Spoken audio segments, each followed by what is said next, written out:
stands, one nation, under God, indivisible, with liberty and justice for all. Mayor, I think we're still having technical difficulties, and I don't think the manager is ready just yet. Nothing's connecting, so It's we not can't get Fortiline.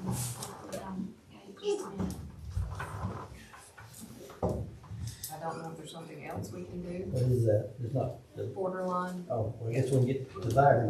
Okay. But I have to talk during all the others, so if we can delay until I can get them connected, and I apologize, but service is terrible over here and it's not going to connect. Okay. I can say what I want to say. Yeah, Because we that's can do not public. because it's not anything you necessarily need to report. I represent DC Connect, which is part of Davidson Medical Ministries, and they connect a lot of services throughout the county. And we had a meeting today, and last year there's what's called a point in time count, which counts the unhoused throughout the county. It grants and that sort of thing for housing and different things are based on these numbers. And they had really been done in the past. They'd count Lexington or they'd count Tom, but they were not counting the county, and we all know that number is growing. So I know Robert Barr helped last year when they were down at this end of the county, identifying people, making the connections so that, you know, because people are scared of anybody trying to ask them their name and anything about them. But just so y'all are aware of it, it's going to be January 28th is the date.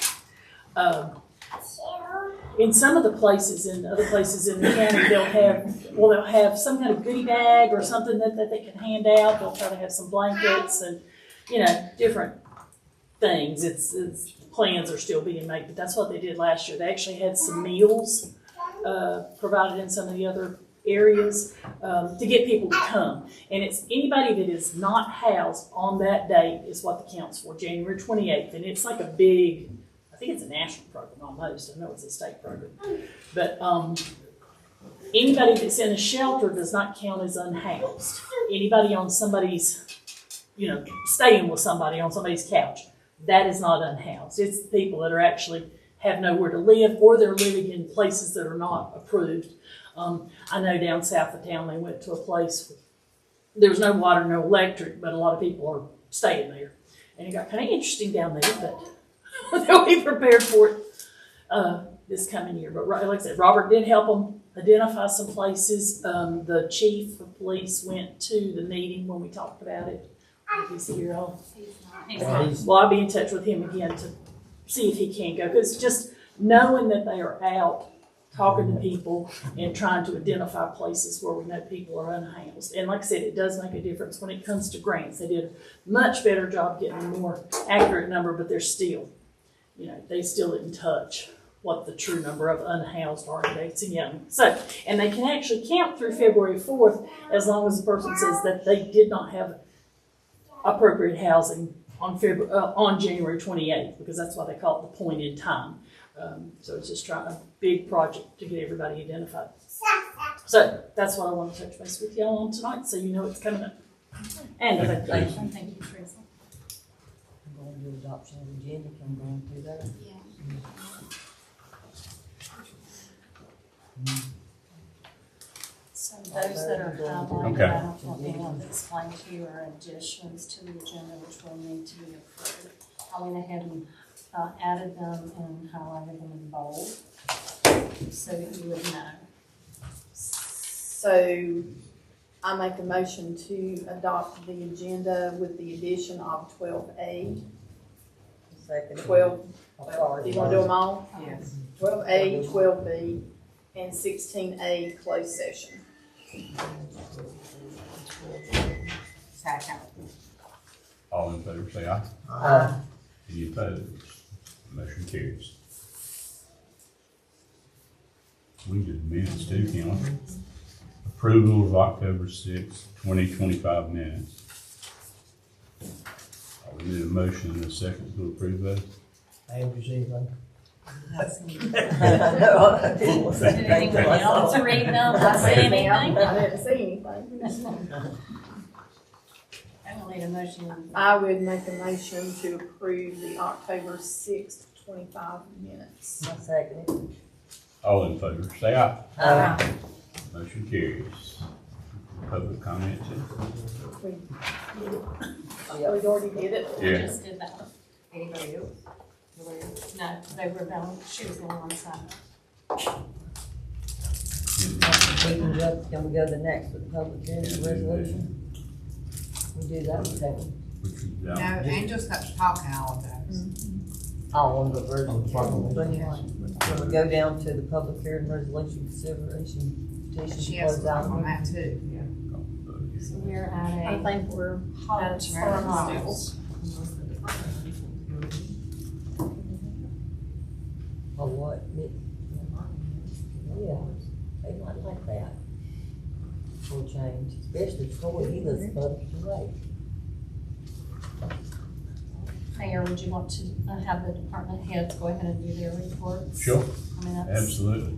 That would be a good, that's what they were discussing. no one here from the police department. No one here from the fire department. He does have a report, I think, Chief, Mayor.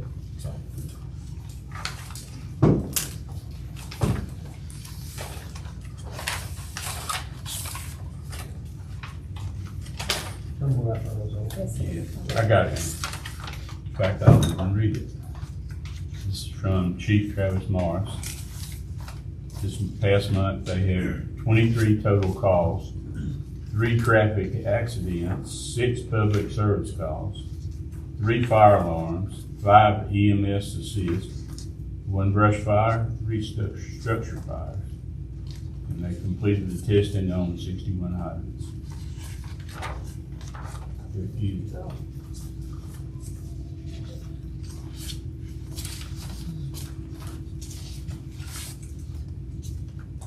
I guess we need to note that the flows are continuing to fall on the hydrants. Michael, the flows in the hydrant, you find that a valve drop or something? Well, they wouldn't drop it in place. Okay, That was what- Clark Acre.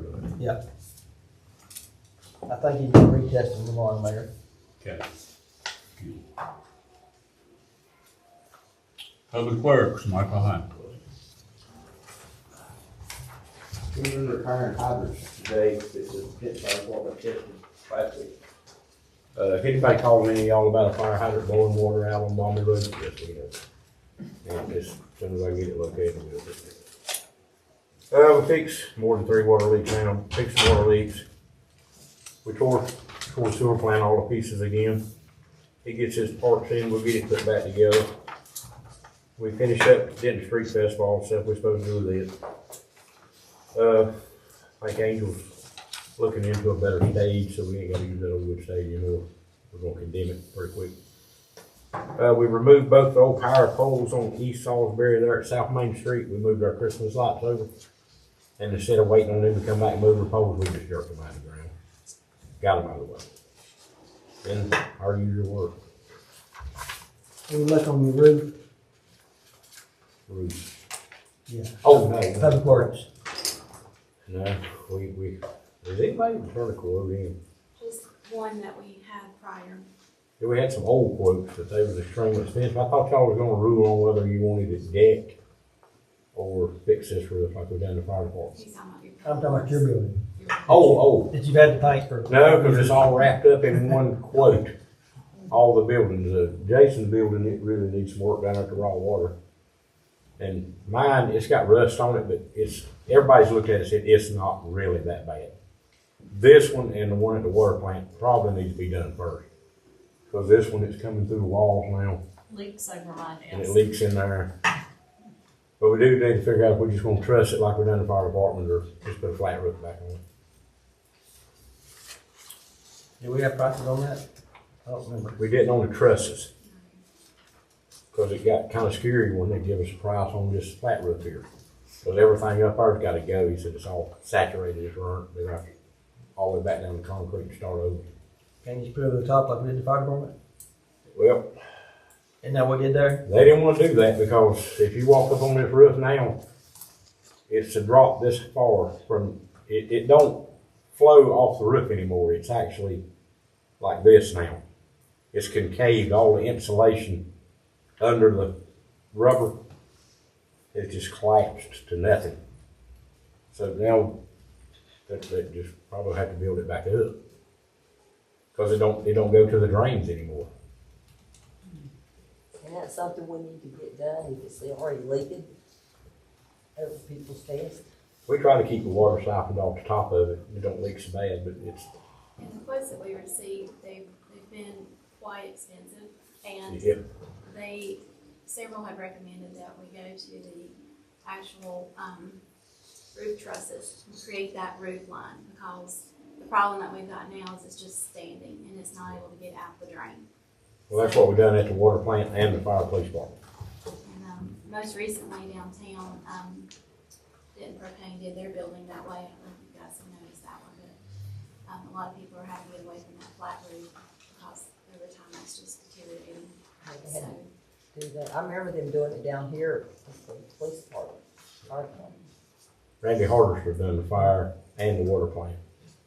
But Randy's out now, so we have to find somebody else. That's over y'all's call. Y'all tell us what you wanna do and we'll get quotes on it. I think we need to be getting quotes on those.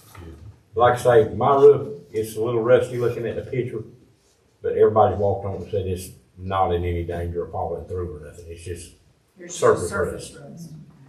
But this one in that water plant, raw water, it ain't gonna be expensive because it's just a 20-by-20 roof. But it still has to be done.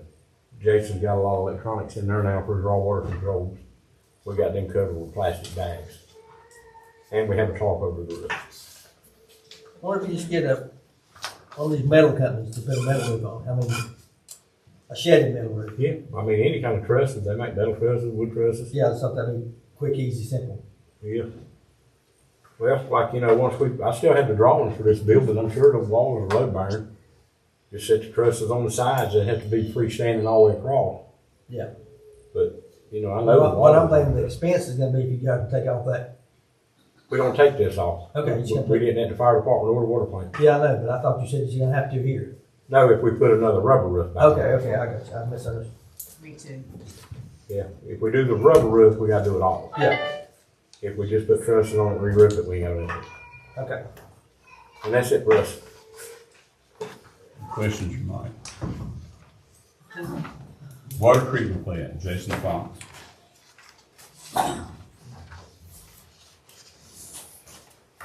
Good evening. How are you guys? So this past month, we had lined out for the sludge in the lagoon. We're updating on the SOPs, continuing to do that, and updating operators on the expectations and procedures.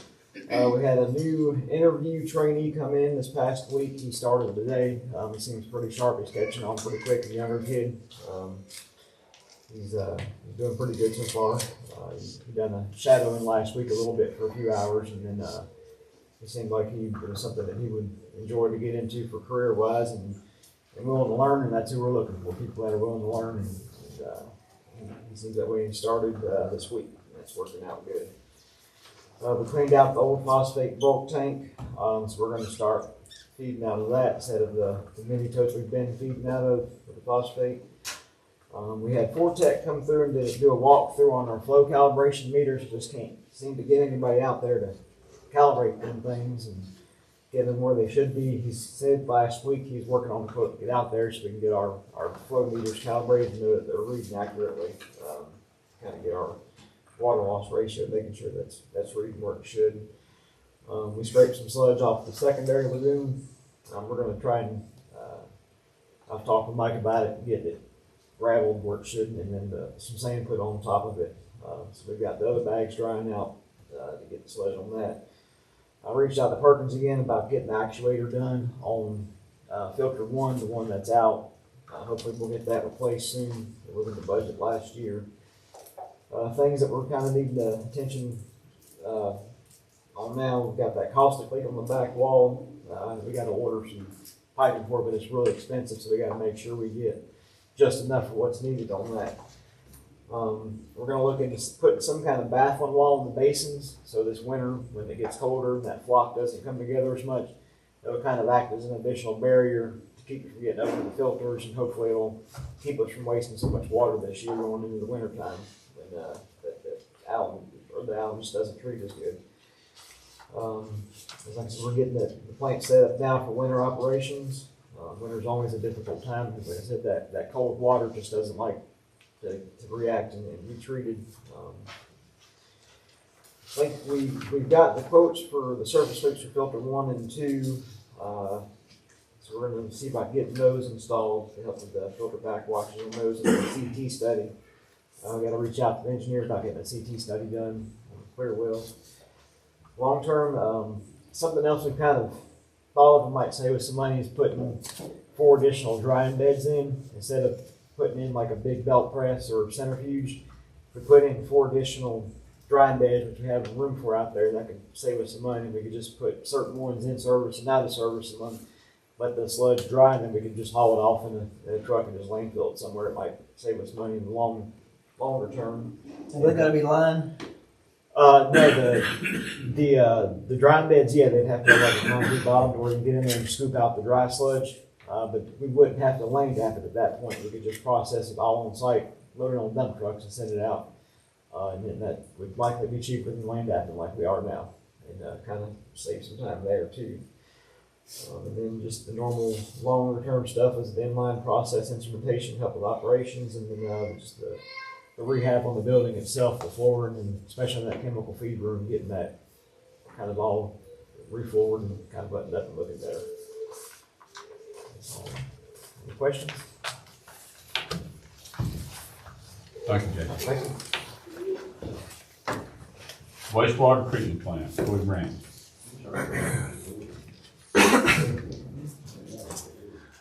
We conducted semi-annual maintenance at the pumps at Ultramec Pump Station. We ended up doing some predictive maintenance and replacing all the belts that we found there. We found some cracked belts, so before they failed, we went ahead and replaced them. We did semi-annual maintenance at North Main Street Pump Station. We did have to adjust some floats. There was a hole in the suction line. We did some maintenance at our Tetra filters. Those are the final filters before it gets chlorinated. We ended up having to clean some weeds out and some maintenance on the pumps. As Mike said, he's got the plant tore up pretty good right now, and he removed the gearbox from clarifier number 4, and we've sent that off to be repaired, reworked. And Mike and his crew also replaced a check valve on our influent pump number 2. And on a personal note, I just want to thank the administration, the manager, and my co-workers for all their support through these past couple of weeks. So I appreciate that. Any questions? Good job. Thanks, sir. Administration, Paul. We got your report. Okay, it is in the extra stack that was sitting there when you got there. Mine comes in later because I do not get handy readings until after I've got them today, actually, so the timing issue. Where is it in the stack? It'll look like this, towards the back. I try to put everything in order. If it's paper clipped together, okay, that one has to slide together.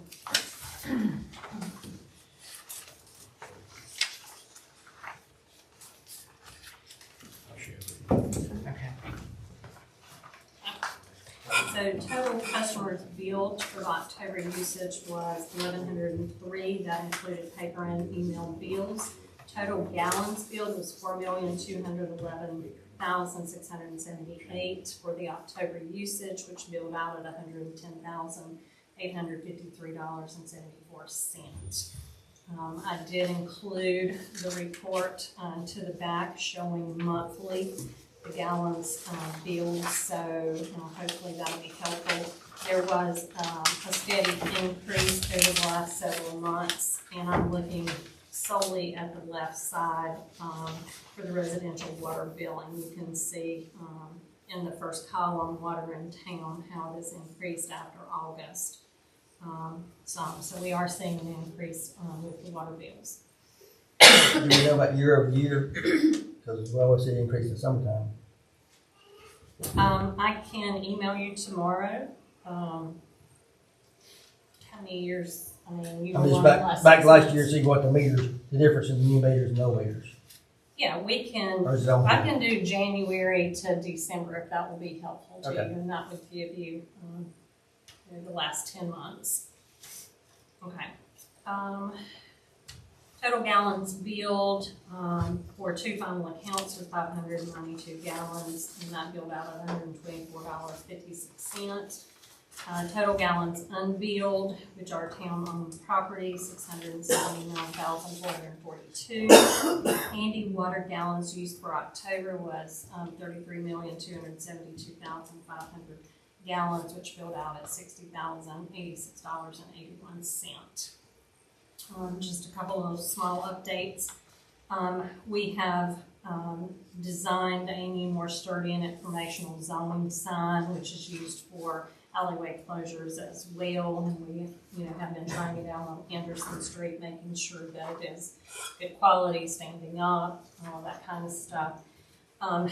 The notices are put into the plastic sleeve, but they can also scan the QR code that is on the sign, and it will take them to the town website under the government documents, and that's where they'll find the link for any current zoning notices. And I just kind of did a little clip from our website showing kind of how that looks.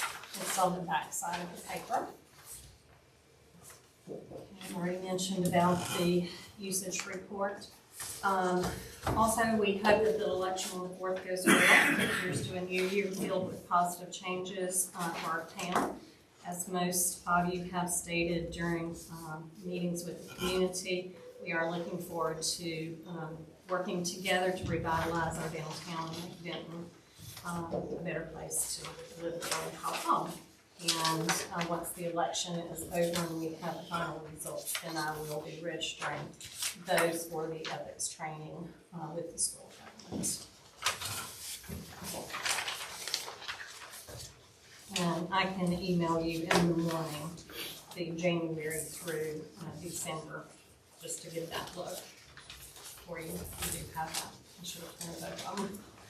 Yeah, I'm just trying to figure out, the difference in the meters, what we saying, Right. 10%, 30%, or 100%. Okay. And that's all I have. Any questions for me other than that?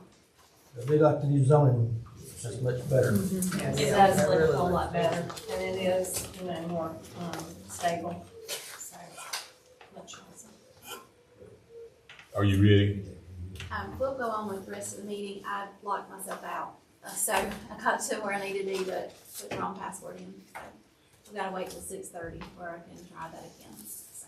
Move to number 7 then. Proclamation supporting Operation Greenlight for active military. Angel Jenkins.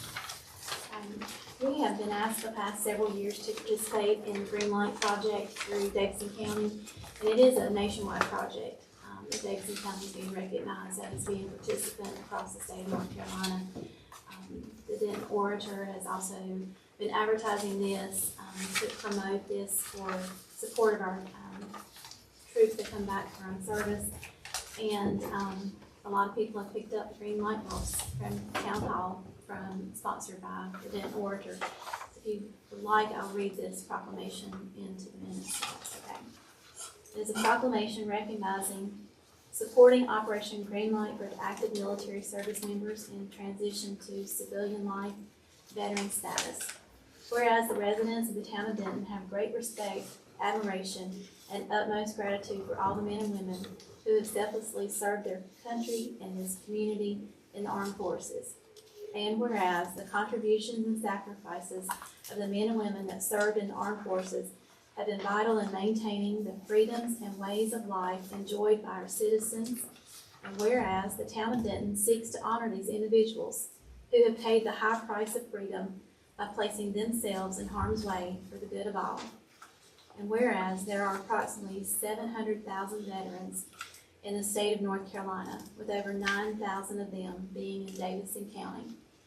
And whereas veterans continue to serve their community in the American Legion, Veterans of Foreign Wars, church groups, civil service, and whereas approximately 200,000 service members transition to civilian communities annually. And whereas an estimated 20% increase of service members will transition into civilian life and in the near future. Whereas studies have indicated that 44% to 72% of service members experience high levels of stress during transition from the military to civilian life. And whereas active military service members transitioning from military service are at high risk for suicide during their first year after military service. And whereas the Town of Denton Board of Commissioners appreciate the sacrifice of our United States military personnel made while defending freedom, and believe specific recognitions be accorded them in appreciation for their services to demonstrate the honor and support that they have earned.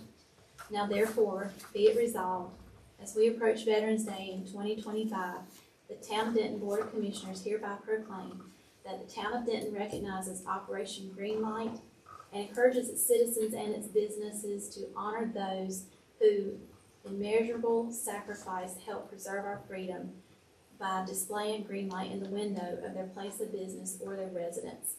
And this be adopted the third day of November 2025.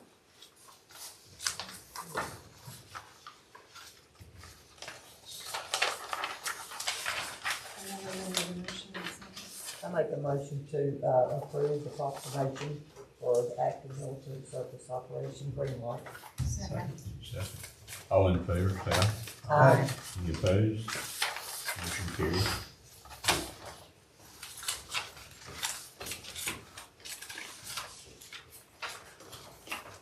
Public hearing for resolution 25-26-03, consideration of petition to close Alleyway dividing Parcel, Tom Morris and Mary Morris, Davidson County Parcel number 0705-400-3000000.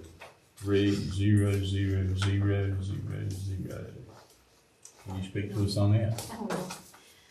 At our last meeting, we received a petition from Todd Smith and Associates to close this alleyway. It is an alleyway that divides the parcel itself, so it does not affect any other adjoining property owners. There was a connecting parcel that we did reach out to for public hearing information, and we posted it in the paper. It was posted to the property, and there have been no questions, no one called for any for or against this.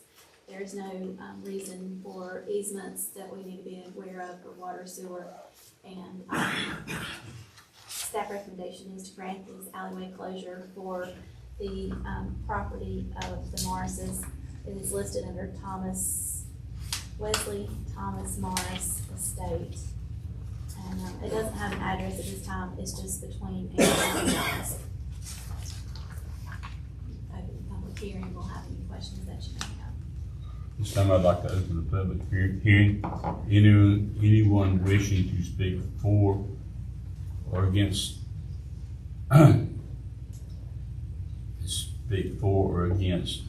the resolution, come forward, state your name and address, and observe a few minute time limit. But I need a motion and a second. I make a motion. Second. All in favor, say aye. Aye. Any opposed? This time I'd like to open the public hearing. Hearing no one, seeing no one, I need a motion and a second to close the I'll public make a hearing. motion to close the public. Second. Second. All in favor, say aye. Aye. Any opposed? Public hearing is now closed. This board can take action on that if they so desire. I would make a motion to close the alleyway. I second it. Second. Any further discussion needed on that item? If not, all in favor say aye. Aye. That motion carries. Consideration for quotes. SCW surveillance system installation at town facilities, police and fire, public works, wastewater plant, and water plant. Angel, can you address us on that? As you know, we worked with SCW prior with camera system for our town hall and the Harrison Park and the marketplace. And we asked that they come back out and do a review of our other locations to see what the need is to cover for security on the outside of the building as well as inside. In the packet that you have, we printed some pictures, and the print is not that great, but the pictures are, the video print is really good. But for some reason, it didn't transfer into the pictures as well. But the system that has been installed, we have not had any issues. If we've had any need for customer service, they've been very responsive. They even follow up a few days later to make sure if we have any problems that they can address with us on that. But this is just kind of like pictures from our current surveillance cameras that we have. We did have them look at our other locations, the police and fire department, our public works building, the water plant, and then our wastewater plant as well. There are scopes for each one of the projects. I do have it broken out for you. The prices seem to vary with the equipment cost, and it looks kind of odd that there's 12 cameras needed at police and fire, but the cost is about the same as the others, but it's the type of camera that they're installing at each place. They are listed out for you as to what they would recommend for each location at each facility. Presenting this to you for consideration, there is a current system at the police department, and this would be an upgrade to contain the whole building and also the areas that the system itself currently is not covering. And then it would be an upgrade to the water and wastewater plant as well. These are not budgeted items, right? They are not. Okay. So this would have to be a budget amendment if we wanted to consider. And I will say, like, the water and wastewater will be out of, the water fund. So those two would be covered by that. And the first two, public works and the police and fire, would be out of the general fund.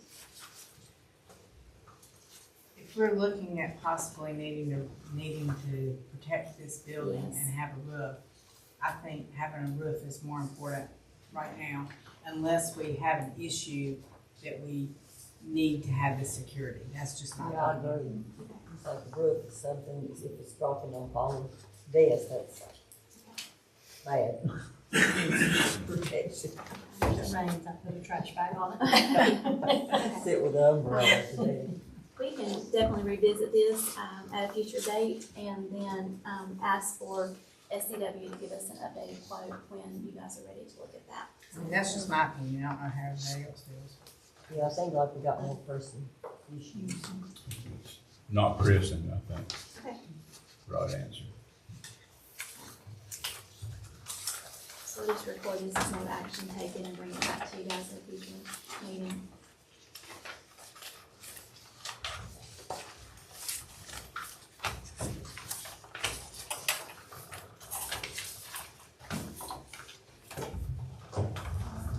Review quote from Barco Products for 2 picnic tables for Harrison Park. Angel Jenkins. I'm gonna let Paula address you guys after this while I get with Fortiline.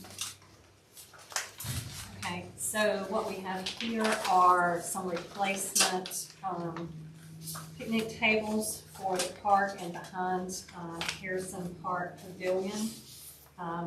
We have done one of each. The completely round with seating all the way around would go actually into the playground area. And the other is ADA compliant, so they would be able to pull in a wheelchair into this open space. That would go location directly behind the pavilion.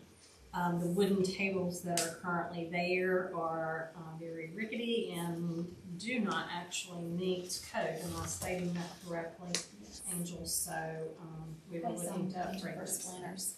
It's what we, Thomas, That's Washburn. yes, thank you, my mind went limp. I was talking to Thomas about some other things, potential projects, and he said, Yeah, that would be the first thing is to look at new picnic tables, because the wood is a concern for having potential splinters or accidents from that, so. Okay. And when we first looked these up, they were actually a little more expensive, but since I have reached out to Barcode in doing a bench for a group in town, I asked to see if there were any discounts that they could offer. I believe it was originally like $995, and they came off to $925 each table. So the quote, less the tax and shipping, is $1,850, totaling $2,377 with those included. So we would need a motion in a second if it is something you wish for us to proceed with at this time. Is it possible to put this out there to the community, and maybe some civic group or church group would be interested in donating those? Because most of the stuff that's in the park is donated. Or a class, some getting high school class or some other class might be a teacher. I mean, I know that slows the process down just a little bit, and I know that does have the quotes locked in for 30 days, but I just could see this as something a class or a group may be interested in doing. Just a thought. Yeah, the wooden ones that are up there right now, we're done. Oh, that's right, every one of them. Yeah, sure will. I think Woodman of the world, best I remember. We can Yeah, certainly, they- we can Mines donated one out at the Bombay Park recently, in the last 5 or 6 years. Yeah. I mean, we can certainly push it out, you know, on our Facebook and Facebook page to see if there is any interest. You know, that is, you know, I did work with a class as far as adding the bench. So, Where was the bench at? it is to, if you're looking at the pavilion, it's been added to the right in the Apple Grove area, but kind of. What is the process on that? Because we used to have a process. You couldn't just buy a bench and put it down there. You'd have to kind of go through. No, she came through me, Okay. and we ordered it through Barcode and then matched. So what was the charge? For the bench itself? Just what it costed? Yes, because Okay. they paid for it direct. So we did not. There used to be a set system. If you wanted to buy a light or whatever it was. Or bricks. Yeah, Still you had to go bricks. through us and, you know, it was, you couldn't just put up anything you want to, I guess. No, and she did come through me, and I provided her pictures of what we currently have in the park, so it had to match what is in the park. And so, then she ordered a plaque, to go on the back of it stating the class. That might be Information. more. it's the newest one that's there in front of the Apple Grove. Well, that's the class of 58 or 60. Yeah, it went something through like the that. same, company. Our last one that we added was there in front of the rock where the, family did it in memory of the family that was lost on 109. But, Michael and them installed it for them. So, but yeah, there used to be a list, and I think it is in the filing cabinet. But if there's, you know, some other projects, we could definitely push this out there as, you know, some things that, we've got some updates to the park if anybody's looking for, you know, in memory or honoring someone. It may be something that they could be interested in. I do like these, I think they Yeah. look Yeah, Yeah, they're right. Yes, I do too. I've seen I like these. these.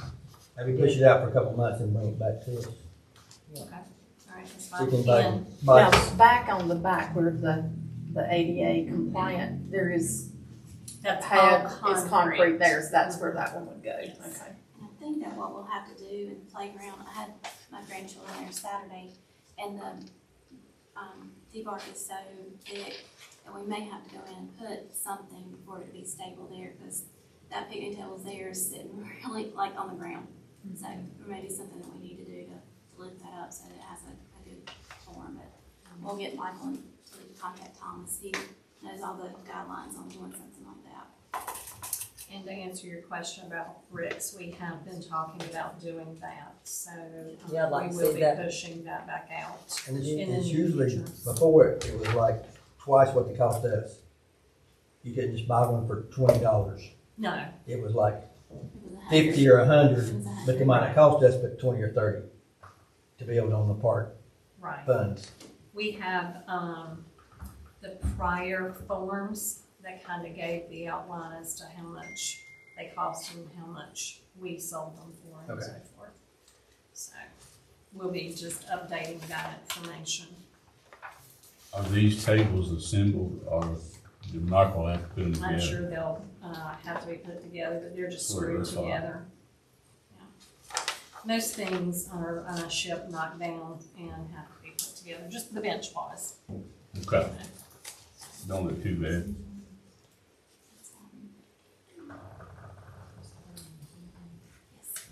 Call for a public hearing.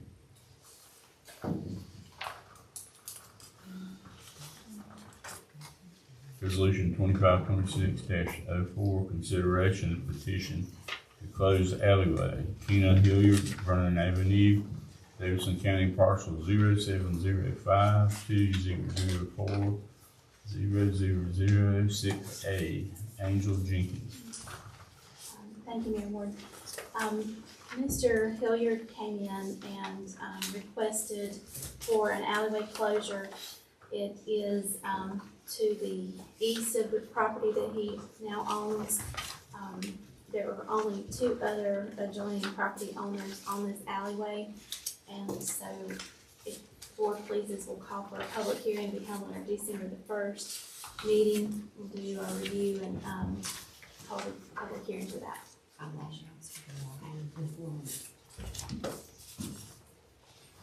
If you have any questions or comments about this, Mr. Hilliard is asking for that closure. He's gonna build a house there, a single family house for himself.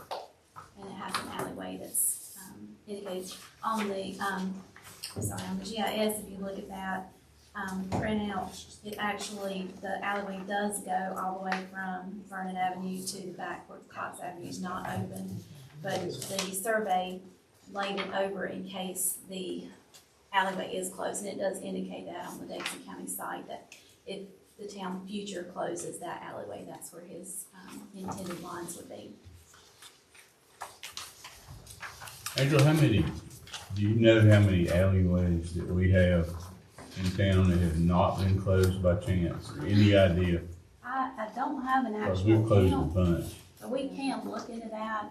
I would say from the surveying standpoint, I've been asked by several to go through a process. Kevin Wild has, when he does any surveys, he lets them know that they can have that closed if they petition the town to do so. Even kind of jokingly said to do a blanket closure, but with the way that has to be advertised, you know, we do have to go through that, and we have to identify, we have to contact everyone by certified mail. So can be a lengthy and costly process if we were to do it that way. But we can definitely look in to see how many are still open. Can't be anyway. We have closed quite a I few. bet there's a bunch. Yeah, I think Well, there's a lot. 12 years. Yeah, I think there is a lot. Mr. Mayor, I move we call for a public hearing. Second. Second, any further discussion? If not, all in favor say aye. Any opposed? Very good. Review quotes for culvert replacement on Council Access Road. Michael, you can talk about that.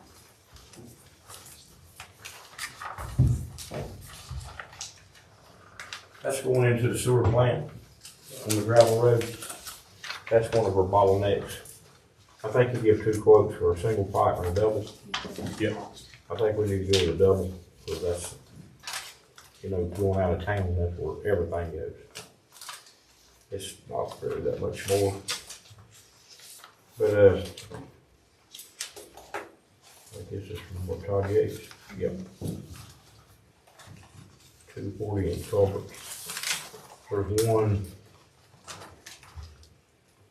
let's say 42 in there now. 43,940 That's all that was. and 30,942. Yeah. 12,999 difference. If that's, you know, that's where it leaves town into the woods. Got to count the woods too. Yep. Where's the 25,000 left over? Do we have it?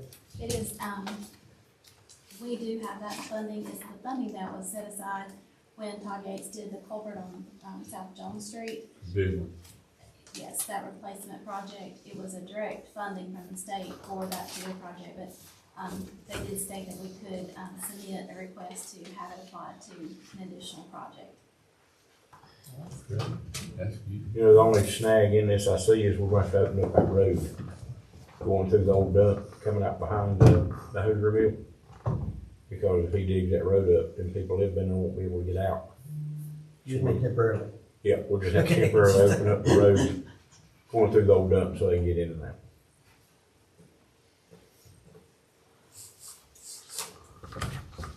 Mr. Mayor, I make a motion to accept the bid to do the double 40-inch for $43,940.06. Second. Any further discussion needed? If not, all in favor say aye. Aye. Any opposed? Motion carries. There you go. Review and approve Alliance Code Enforcement Ordinance.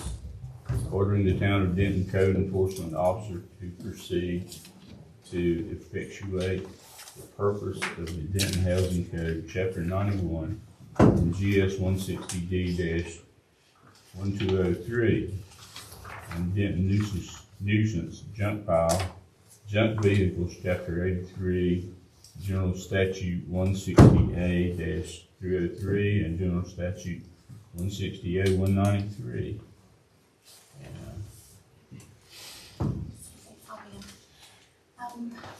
Our code enforcement officer was here today and provided a copy of this ordinance. Just to give you a little bit of background.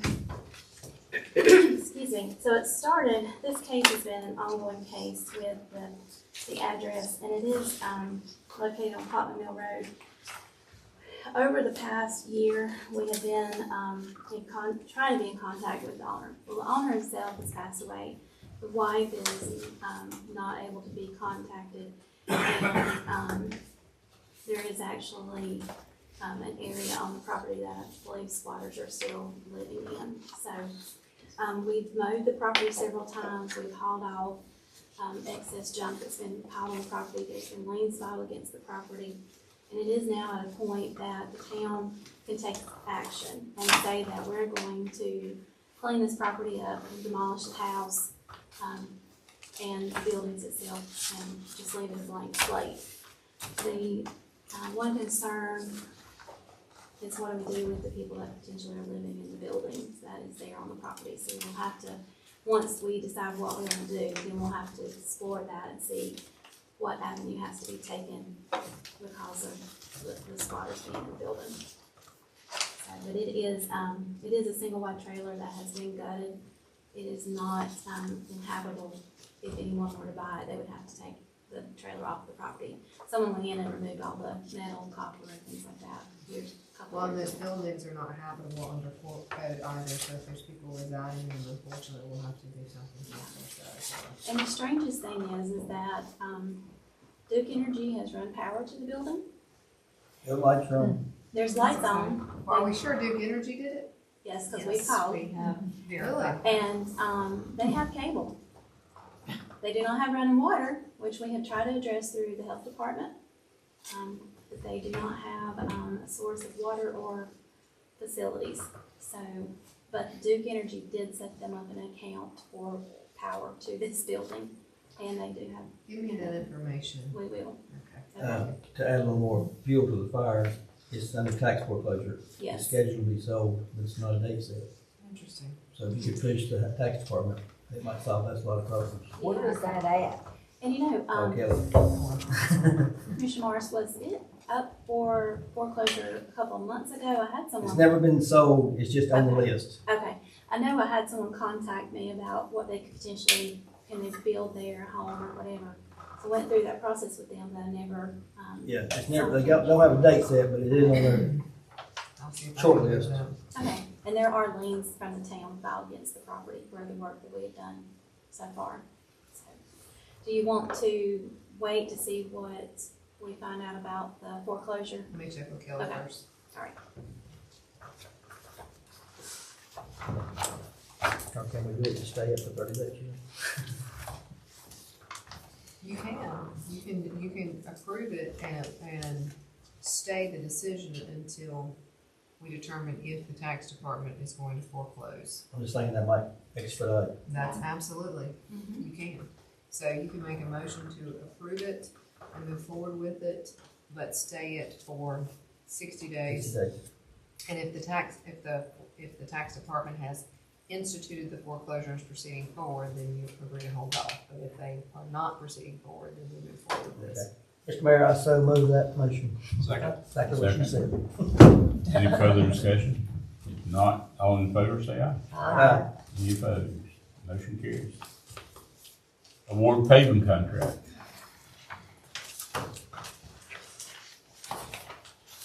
Chris Boyer was at our last meeting and identified some areas that need asphalt overlaid.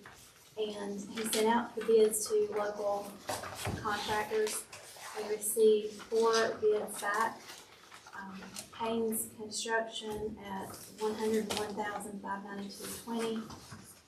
Carolina Site Works at $1,700. $107,290.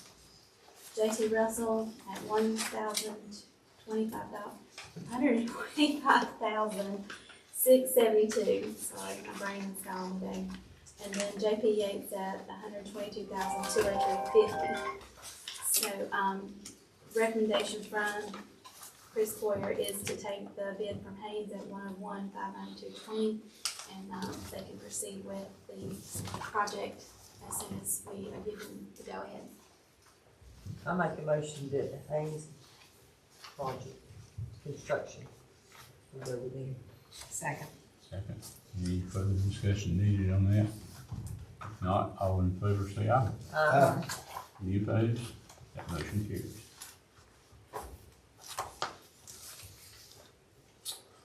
Do we have any idea how quickly they'll get started? I don't, but I'll find out tomorrow.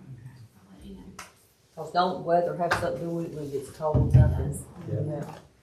Shut the top down. Did they do it? It'll be soon. Do we have a phone number that we can call them? As I was Zoom meeting to you, you're here, Misty. Missy's with us. I do not have Mike's cell number, which is the one who was gonna jump on the call. They're in Raleigh in a conference, and for whatever reason, it's not working out this evening. I do apologize that they were not able to be here, but they did want to meet us by Zoom. We can look over the information. I did go back through, talk to Commissioner Bean today, and just in reviewing the stuff that I had provided to you guys earlier. Commissioner Morris, I forgot about the color scheme, so my apologies on that. But the front page of the memo that looks like this is outlined with the quote that we started with. Try to just pull all the figures in just so that you can look at everything directly. And I did reach back out to Mike this afternoon. We had received a couple of updated quotes pulling handy meters out and then just the additional products that are needed in order to finish our AMI project. And in looking at that, I don't think the figures were right as far as the meters that were needed for handy. So I sent it back to him, asking for him to update that. And Michael is going to verify for us tomorrow the number of count on sizes. But I'll have that as soon as they send it. I'll forward it to you. But in looking at, in just a breakdown, the original quote from them, and this is without sales tax. Okay, we do not submit the sales tax to the state, so the original quote is without the sales tax. The next line item is looking at what has been received and or invoiced to date. Okay. And then the remaining balance of that is the $58,915.84. It does vary a little bit different from the original that I sent you guys out on Friday after working back through some additional invoices that we received. You have an updated copy of that. But in looking after the $17,016.95 credit memos, that leaves a difference from the quoted amount to what we have paid at $75,932.79. My question back to them again is that we need to know if this $79,818.20, are we expecting to see another invoice for that amount, including the $101,887.58 for that second additional quote that they sent? Okay, when they, like I said, when they sent the quotes today, the information just does not look right, so that's why I did not want to give it to you and throw more confusion on the project itself. Mike and Cynthia would have been able to elaborate a little bit more on that if they were able to connect. For whatever reason, is not wanting to do so tonight. And looking at the funding from the state, I've listed out the top funding project, and then if we were to have to go with the additional cost and it being everything, the $79,818.20 plus the $101,887.58, that would put us in a negative $35,712. I don't think that that is going to be the case because a lot of the items seem to be duplicated from what is still out there and what is on the additional report. So as soon as I can get clarification from Mike, before that, if it's tomorrow, I'll send it and text you guys just to let you know that it's on the way for you to look at. And then any questions that you have, let me know. I can call around and see if there's any updates that we need to ask them about so we can try to get this out the books and get it approved. I did give you also a copy of that actual contract and the quote information that we have received from them.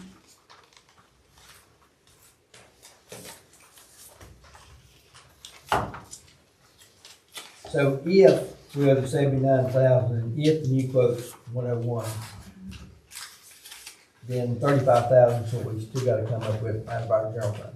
That is correct, or we can go back to the state and ask for an adjustment on the project.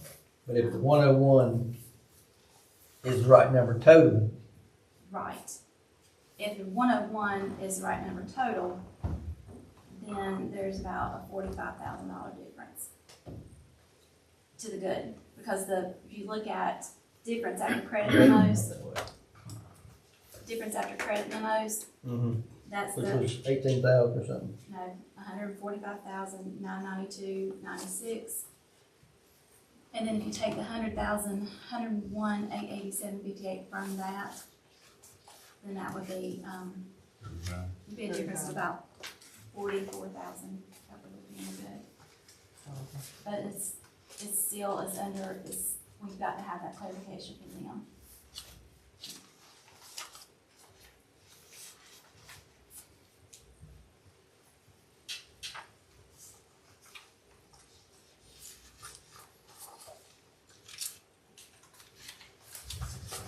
Okay.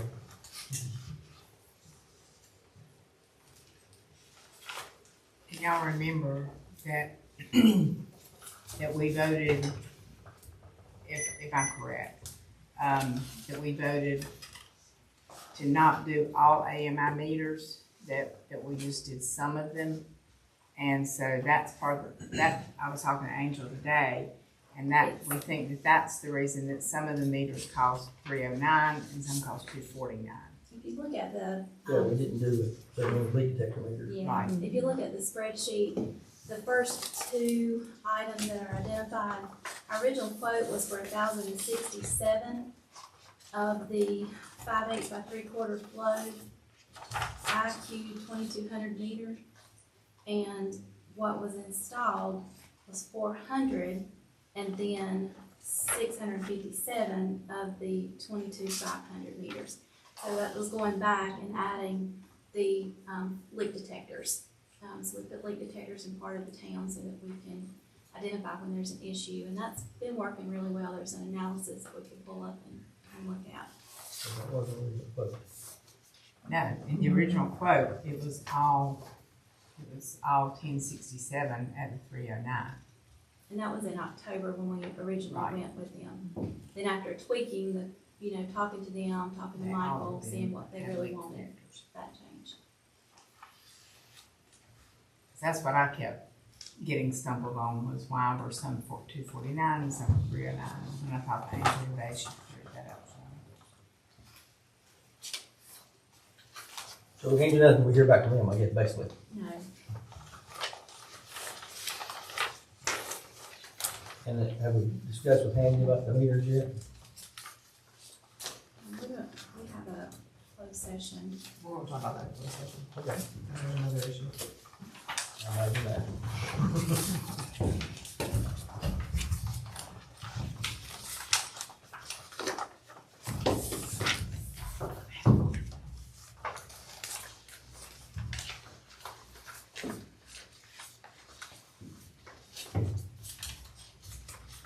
Anything else on Fortiline?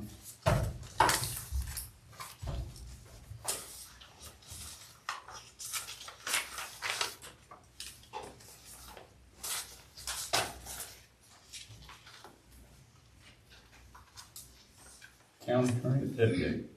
So my only update for this evening, number one, along with the green lights, with the Veterans Day celebration, I would like to invite all the veterans in the community to, or encourage them to participate in the High Point University celebration in honor of veterans. It's gonna be held on Friday, November 7th. It's a lovely ceremony for any veteran. Anyone that's interested, I can send the link, I'll share it with Paula. They provide a lovely meal, a lovely ceremony. Half the time Lee Greenwood's there is singing, so, I mean, it's a big deal. And they give a gift away to all the veterans, and it's a lovely ceremony to honor all veterans. If you can't attend this year, please try to attend next year. It's worthwhile going. It's the High Point High Point University. University. And you do have to pre-register, but like I said, I'll send the email link to Paula and Angel. And then please, everybody, vote tomorrow, and good luck to everybody. And everything else I have is for closed session. Town manager's report.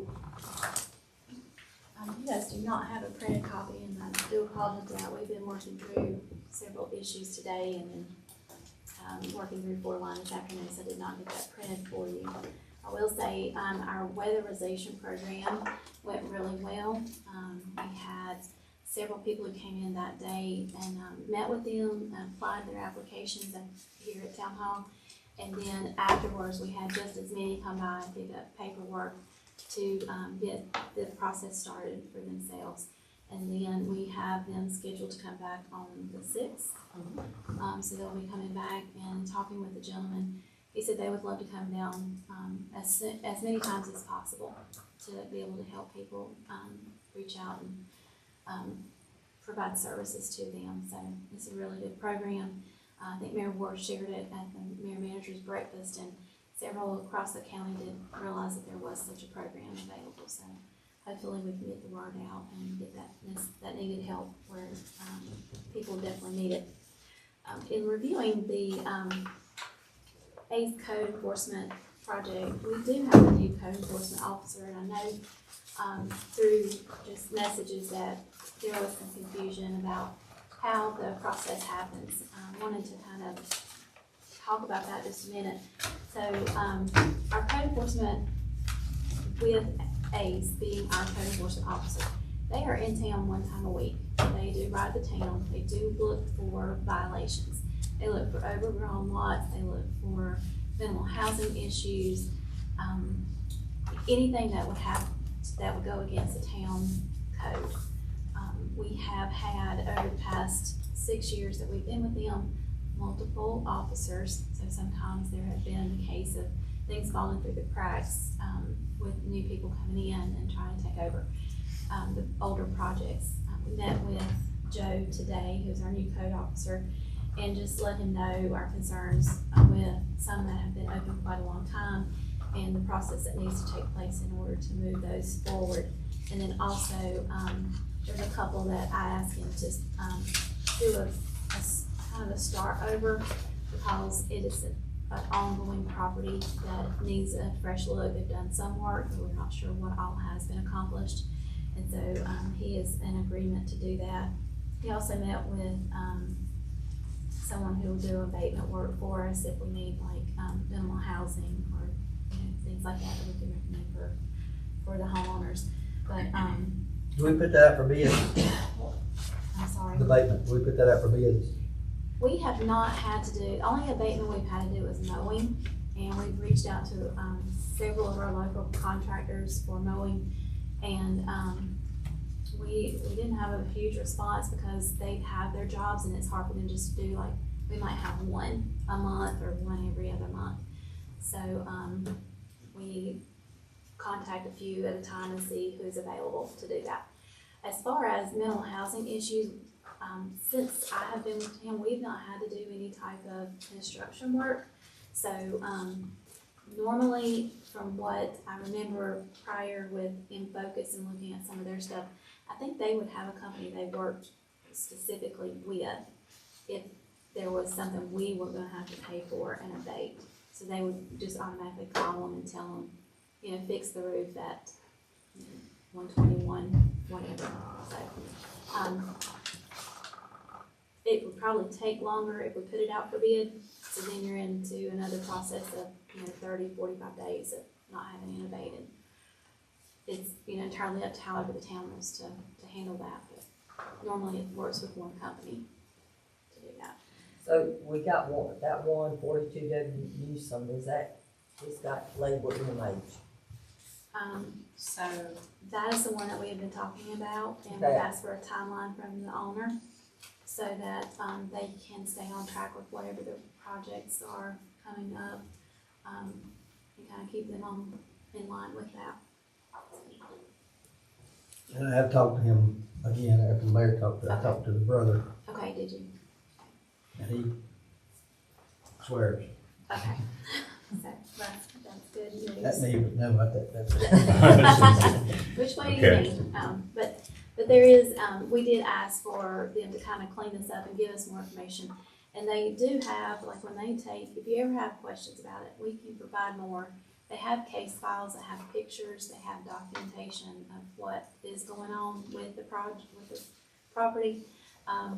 We do get complaints that we file to them, but it's complaint driven has dropped quite a bit. So it's more, sight on sight if someone has seen an issue or has concerns about an issue. But it is complaint driven, he can just stop riding around looking for, He is riding around looking. okay, I thought It used to be complaint driven Yeah. back in the day, but it's not now.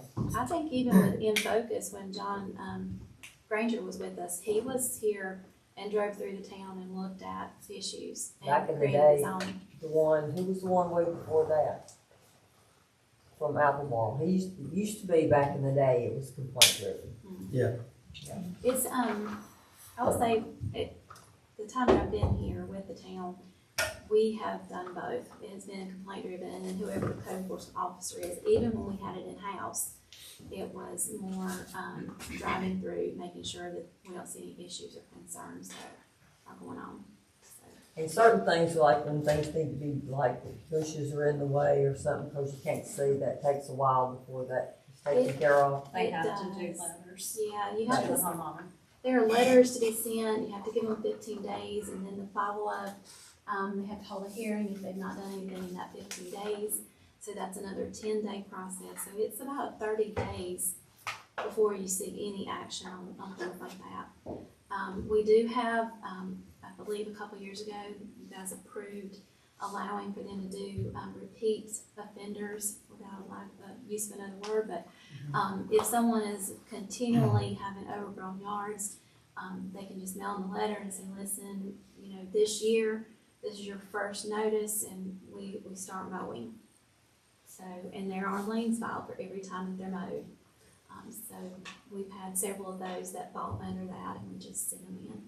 We've got several houses that are, that need to be looked at. I gave it back 2 today, that will have an ordinance, and we may have those back in December to look at proceeding with closures.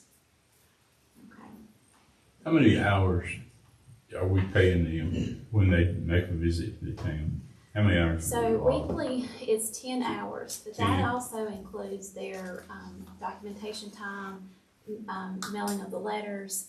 So it's time in town, meeting and talking with residents, following up, filing letters. if they have to go to Lexington, they do the liens for all of that. So, that 10-hour window covers all of that.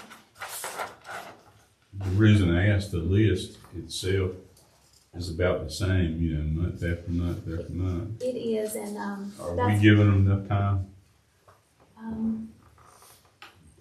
we can definitely look at that. Let us give Joe a little bit of time to get, acquainted with the town and understand where we are with some of the things. I asked him to provide more detail and update on what he still sees as an open case. So, it may be that it's the follow-up that was needed and, was not being provided as accurately through the last officer. So, but we'll continue to look at that as far as, Okay. do we need to look at more hours or do we need to look at a different approach? What does the open pending town abatement on Daniel Street and Vernon Avenue? You know what that means? So, open pending abatement is they're waiting for us to do whatever follows up next. 348 Daniel. I guess that's one of the little houses up on the right, maybe. I'll reach right out here and look at I that know, and see, it's not popping right in my head a at the picture of moment. the house. Those So, old mill houses up there. Yeah, that's what I'm guessing it is. So overgrown lot and junk pile, and that's one thing that we did go back with him, is that when our last officer was here, overgrown lots were a huge problem, especially in spring and summertime. And, started the process of tagging the house so that the letter's not gonna get to them. If they identify it today as an overgrown lot, the letter's not gonna get to them for 5 to 7 days. So, they were placing, tags on the doors to let them know that, they have an overgrown lot that could be based, abatement by the town. And then they also send a letter.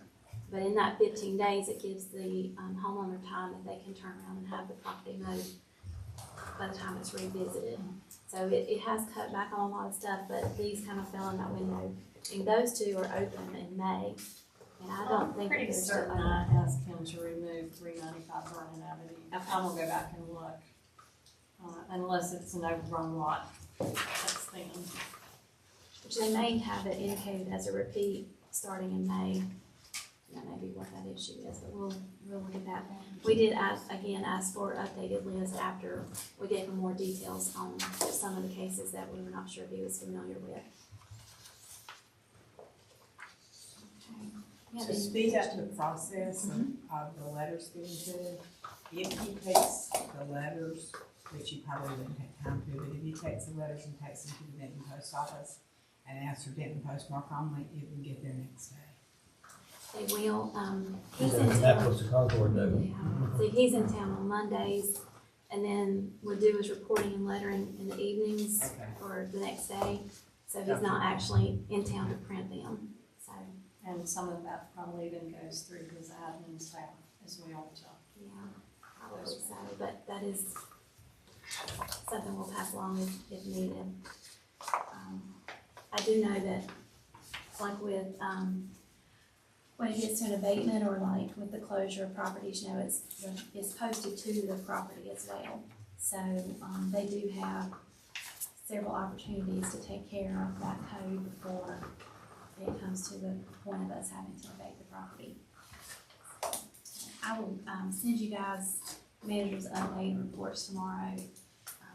Again, it's been a crazy Monday. If you have any questions that I can answer for you.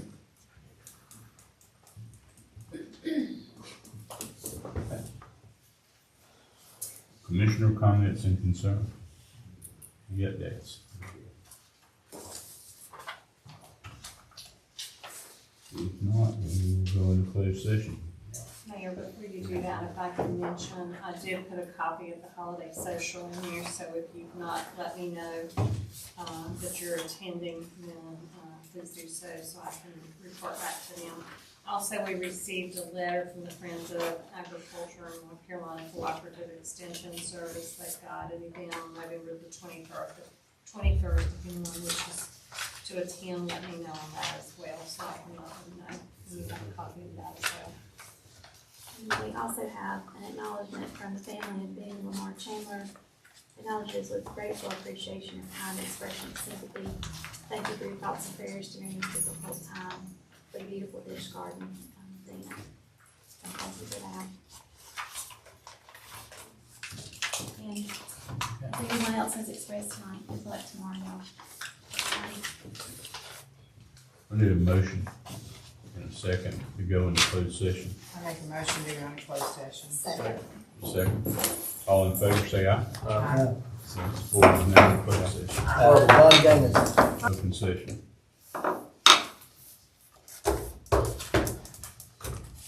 Move adjourned. Second. All in favor, say aye. Aye. Adjourned.